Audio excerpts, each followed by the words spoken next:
Hello, hello, hello. Welcome into Classic Wax, brought to you by the Beat Sessions. I am your host, Mitchell Weary. Hope you're having an excellent day. We're going to be talking about things that happened on October 7th. Even though it is October 8th, I do apologize for not getting this content out to you yesterday once again. My new job is phenomenal, but the scheduling presents its challenge. So we're going to mix things up. I'm starting the show off by saying that we're going to move Classic Wax to Tuesday nights.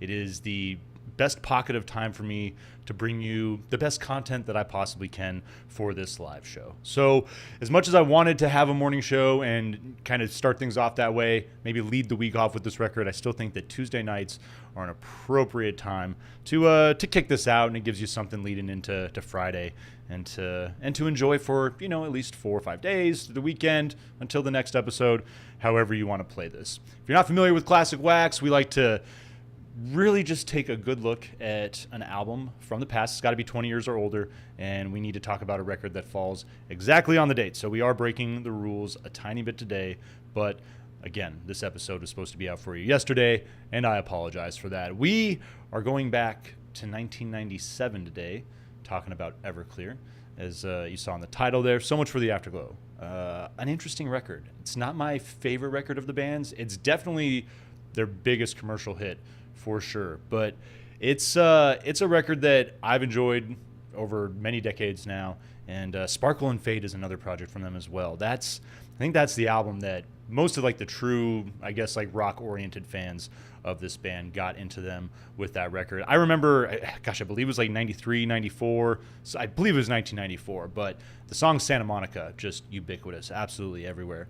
And, radio-friendly, good tune, very catchy. It's no wonder that this band hit its stride in the 90s and took off.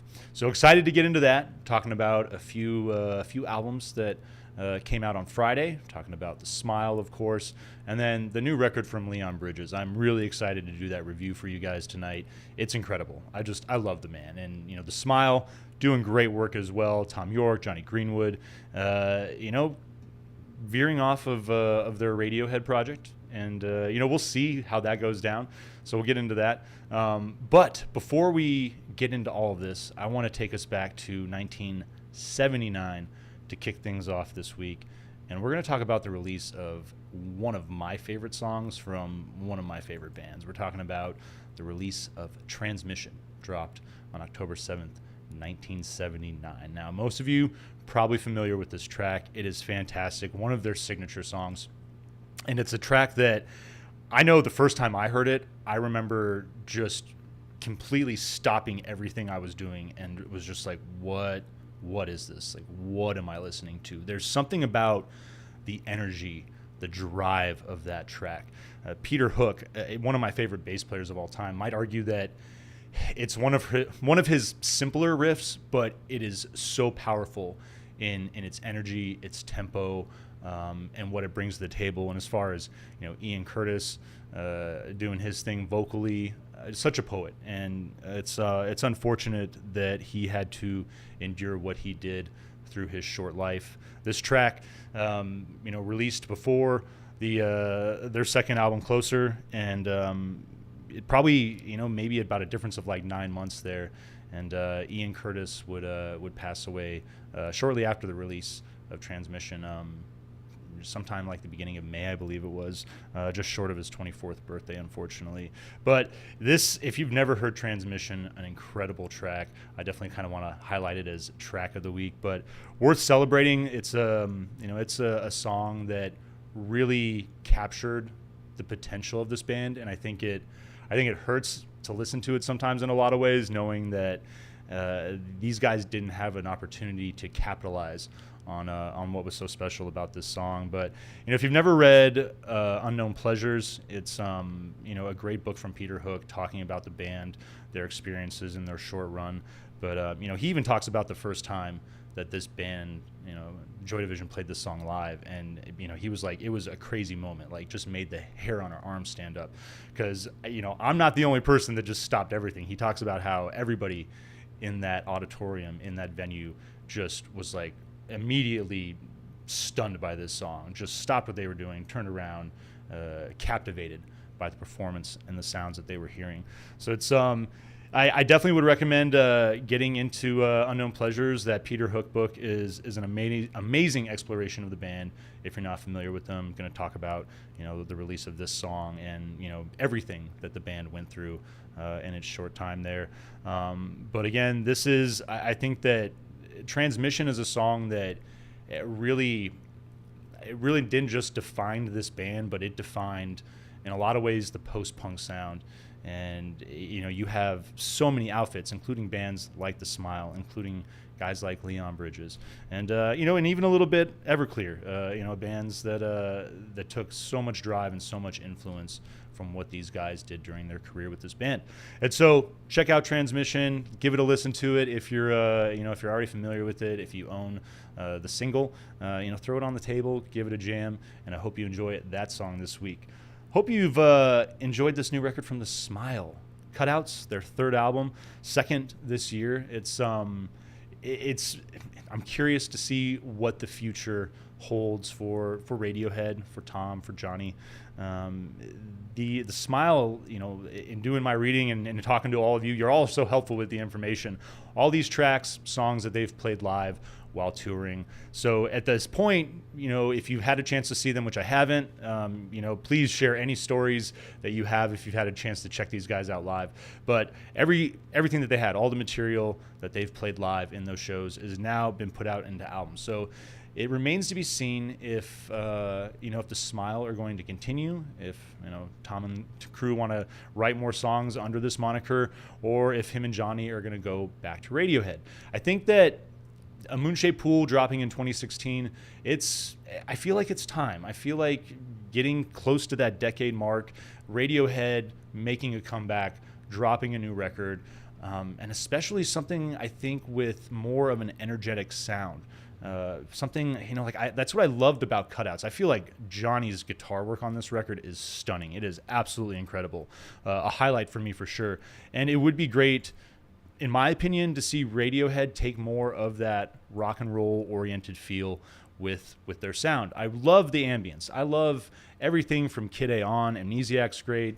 And I feel like within Rainbows too, they found more of kind of like a rock and roll stride. That's what I really love about that record in particular. But hopefully sooner than later we get more material from Tom and crew, whether it's The Smile, whether it's Radiohead.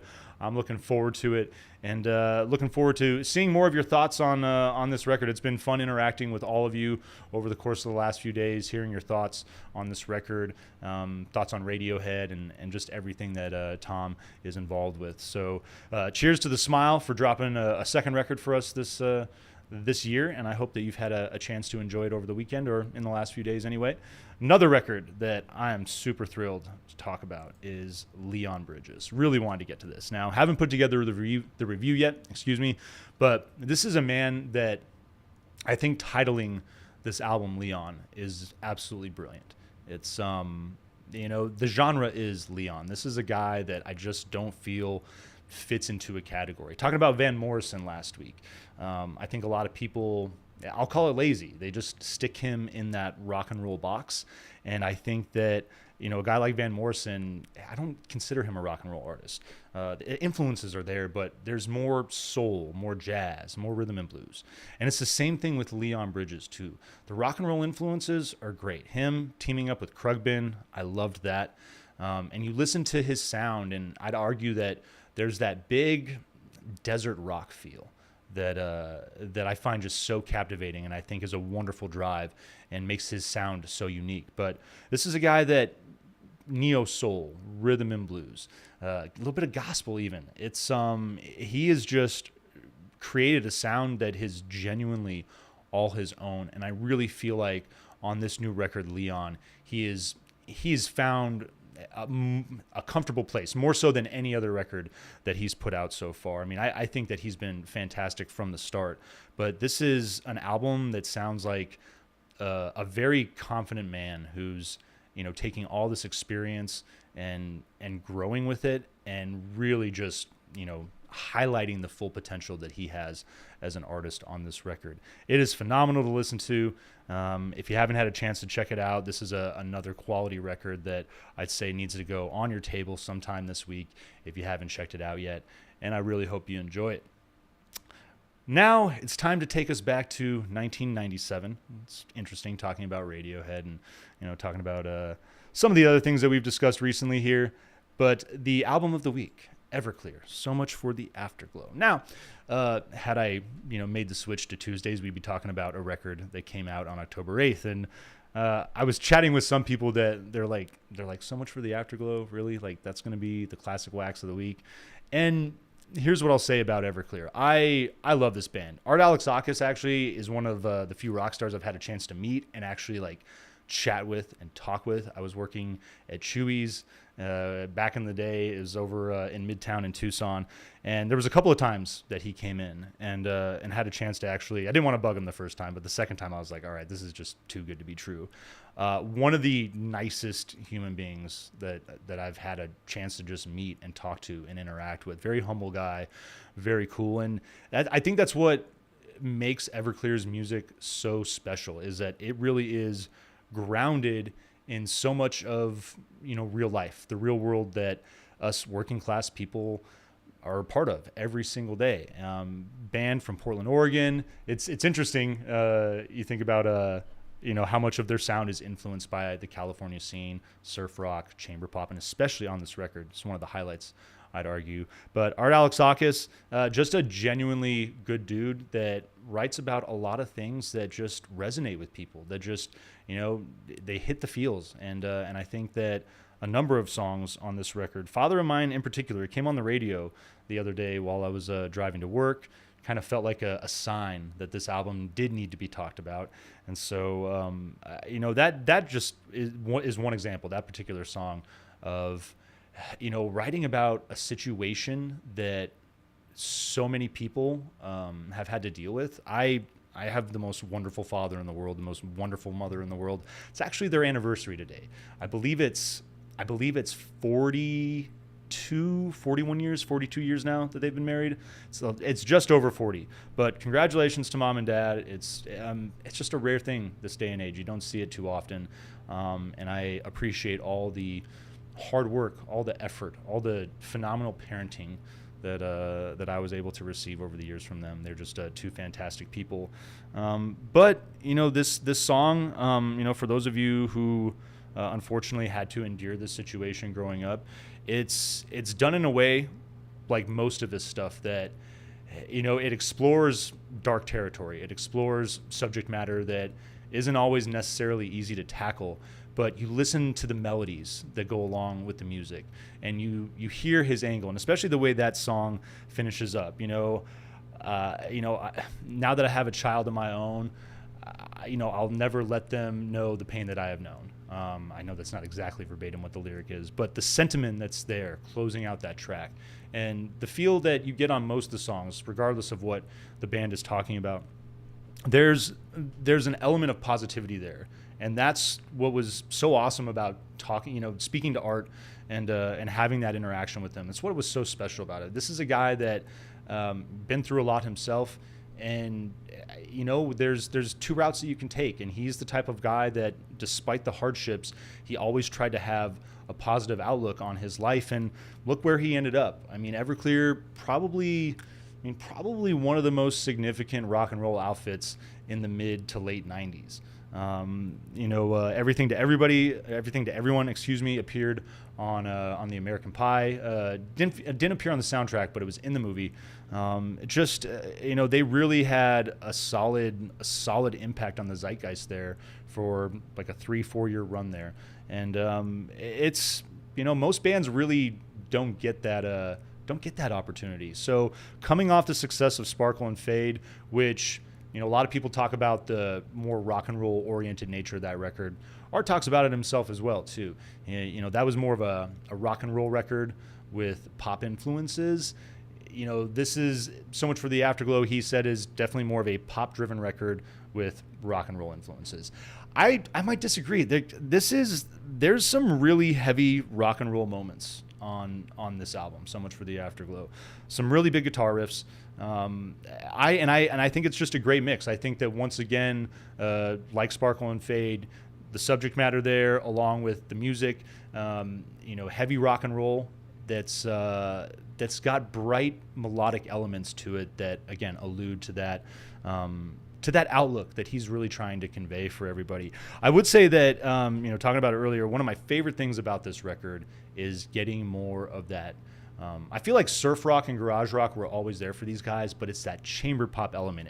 There's so many moments where I feel like the crew are channeling chamber pop, that Beach Boy-esque sound that really gives this album its unique character. I would say my only criticism of this record, listening to it, it'd been a minute since I'd gone back and listened to it, but a lot of the song structure, a lot of the riffs do feel very similar. It does feel like there's moments, especially in the middle of this the track run. I feel like I Will Buy You New Life and Father of Mine. Tracks that, similar guitar work. The riffs are slightly different, but it's still catchy. It's still fun. It's still great music to listen to. It holds up extremely well, in my opinion. And I would argue that a big part of why that is the subject matter at hand. There's nothing that really alludes to like culture in the 90s per se necessarily. I feel like the subject matter at hand is all stuff that would resonate with people no matter when you're born. If any type of hardships that any of us have endured throughout life, at some point Art's probably written a song and covered that. I just think that his outlook has been amazing over the years, and it's something that I really appreciate. And one of the reasons that I really wanted to talk about him and Craig Montoya, Greg Eklund, just a great trio that worked on this record. It's interesting. You read about the promotional tour. These guys did break up briefly while on tour for this record. I don't think it lasted too long, but there was some drama down under in Australia, which I was trying to dig back and find some stories that were a little more clear, that could provide some clarification on what went down back there. This was, you got to think about, this is the age before cell phones. There probably wasn't a whole lot of video footage or anything like that. I imagine that what went down exactly on that day has been lost. But, thankfully, these guys back together. I believe that Art is still the only constant member of the band. I would have to look this up here real quick, which I will do for all of you because I love you so much. But, yes, it looks like current members, Art Alexakis, David French, Freddie Herrera, and Brian Nolan. So it's a 4-piece now, still making music, still doing their thing. This is a band that, if they wanted to just tour and do their thing and play the classics, I would go to a show. I would pay for that. It's probably going to be something at like the county fair or smaller venue, but hey, that's going to keep the price point down. And that's one of my favorite things. Music has just gotten so out of control as far as the price points. You start going to big arena shows, and you're paying a lot of money for crummy nosebleed seats oftentimes. So this is a great example of a band that I like that opportunity of being able to kind of like dip into that nostalgia a little bit, check out a band for $20-$30 at a small venue, and just they do come from a punk rock origin. So I'd argue that it's always something that would suit these guys well. But I want to get into the track run on this thing. It is going to kick off with So Much for the Afterglow.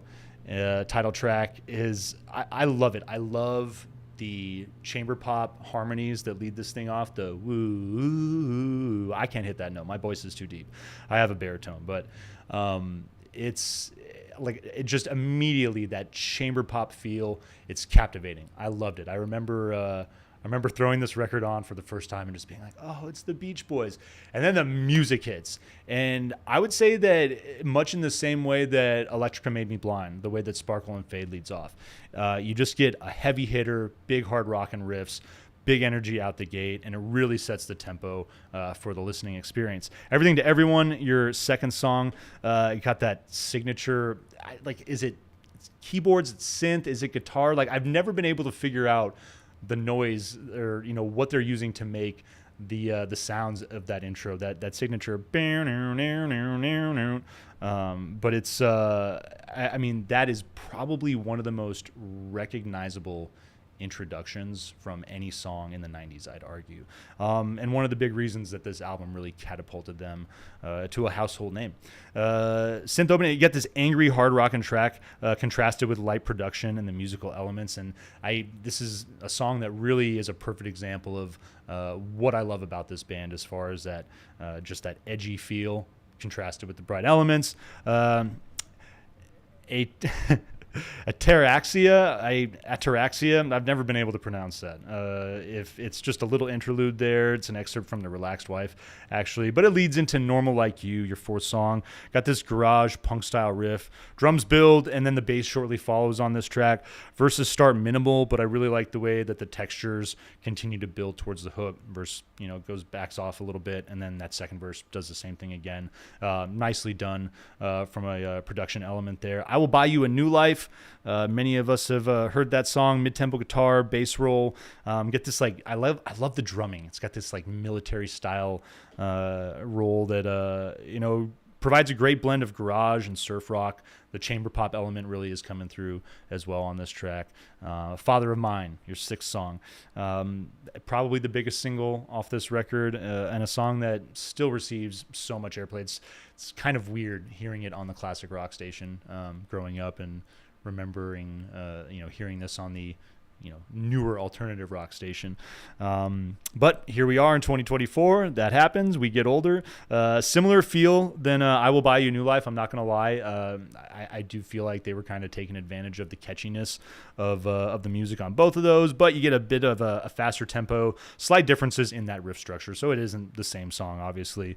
And the verses go real hard, which is something that I love on this. And I think that if genuinely just feels like a cathartic release of aggravation and frustration towards said father figure in this song. I think artistically it's really well done in that regard. One Hit Wonder is your seventh track. This is a band that is not one. Thankfully, opens quietly with the shaker, and I like the way that more percussion builds in. You get a little cowbell. Vocal comes in to back things up. And you get these great chamber pop harmonies on this song, and it keeps a minimal feel for the most part. And this is a track that, and I'll say this about the B-side of this record, the back end of it, really just like the way that you get more personality. I feel like there's more unique instrumentation in a lot of the tracks on the back end of the record. El Distorto de Melodica is your eighth song. It's an instrumental track, heavy instrumental track. Really a lot of heavy guitar work and other instrumentation on that song. It's going to lead into your ninth song, Amphetamine. Distorted guitar opens up. Big punk rock riff comes in behind it. Up-tempo, hard rockin' track. This song kind of reminds me of this album's version of Heroin Girl, except it's not quite as dark, and it doesn't have such a bad ending necessarily. The actual ending of this particular song, though, I love the way the coda just completely mellows out. You get strings and this arpeggiated guitar riff to close it out. It takes a total shift coming off the hard rockin' feel. So really enjoyed that song for that reason. White Men in Black Suits is your 10th track. Simple guitar and drums to open. Vocal enters to carry the verse. You got this great little riff that works in as well. And then the guitar play just continues to build. It's probably one of my favorite songs on this record for that reason. Again, I think that with the instrumentation, you get more personality. This is more of a standout track for that reason. Sunflowers, your 11th song, electric and acoustic guitars to open. I love the rhythm guitar there, the electric riff. And it just is going to keep this song going that way. It's a light melodic hard rock and feel. It's what you'd expect from this band. And, with the track run the way that it is, I love that you're getting, 13 songs here for, actually, it's technically 14 actually, because you got a secret song, Hating You for Christmas. But I think that Sunflower is not necessarily a standout track per se necessarily, but I think with Room on the Wax and with the feel of this record, it does fit in nicely. Why I Don't Believe in God. I love this track. Super unique. The banjo at work here is excellent, but it's going to open with guitar harmonics, and you get this shaker providing a little bit of percussion. The banjo works in and the drums hit, but just a very different feel with the instrumentation. But again, it's got melodic qualities that certainly, there's no doubt that this song belongs on this record. And I think as a penultimate track, it works really well. And then Like a California King is your final track. Different feel on the opening guitars. Got kind of a unique quality as far as the production and just the tone that they're working with. It feels a little different than most things that we've heard on this record. Rolling drums, and the instrumentation takes more of a driving feel halfway through, and then it drops to just highlight the guitar. Like, I love the moment when the music drops, you get that guitar element, and then it builds back. And then if you listen long enough, unfortunately on the if you stream this record, they've already split the track. I think it's kind of like what they did with Green Day and FOD, the hidden track, I Was Alone, I Was All By Myself. It's unfortunate that they do that. I think that part of enjoying a secret track, coming from a generational standpoint anyway, should be that, you gotta, whatever empty space is there, 1, 2, 3 minutes, you have to endure it to get there. This new generation is so lucky. They'll never know the anxiousness that you feel waiting for that track. Is something different going to come, or is this thing just going to give me like 2 minutes of like absolute silence and then it's over? It's a funny thing that occurred back in the 90s. I feel like I don't feel like you get the hidden track as much anymore. But Hating You for Christmas is the secret track on that record. Not the most uplifting, positive holiday song, but funny nonetheless, and it's a cool little gem to close out this record. A phenomenal classic record. It's a record that I have, on and off over the years, I've found pockets where I've really enjoyed listening to this album. I will say that the subject matter doesn't always necessarily resonate with me the way that it might resonate with most. I count myself lucky for that. But for those of you who have, found comfort and solace in art and his perspective on the world, it's just a thrill to have people like him around, that have the ability, and life is tough for him too. So it's something that I always like to keep in mind as far as when it feels difficult to approach any situation with a positive light. It's important to think about people like him. What would art do? What would the positive people do? What would Jesus do, right? But your album of the week, so much for the Afterglow from Everclear, going back to 1997 with this one. Hope you give this thing a spin this week. I hope you enjoy it if you give it a chance to. And as I stated before, Classic Wax, we're going to move to Tuesday nights. We're going to go 6 p.m. Pacific Standard Time, 9 p.m. Eastern Standard Time, and have a slightly different vibe, I guess, coming off the mornings, going into the evenings. But stay tuned, and I hope to see you next Tuesday night for the next installment of Classic Wax. Stay tuned throughout the week for more album reviews, and we will see you next time in the Beat Sessions.